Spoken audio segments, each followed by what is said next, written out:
Hello guys and welcome. In this video I will show you how to see connected device in Fiverr. It can be very useful if you are suspicious about someone logging into your account.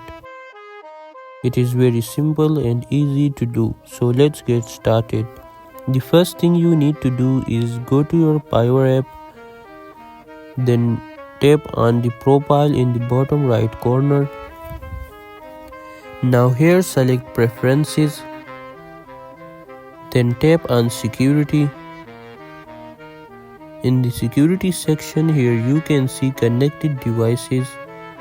The one that is written with green is in which you are currently logged in, and the other in white are currently logged out but they are connected to the Fiverr account.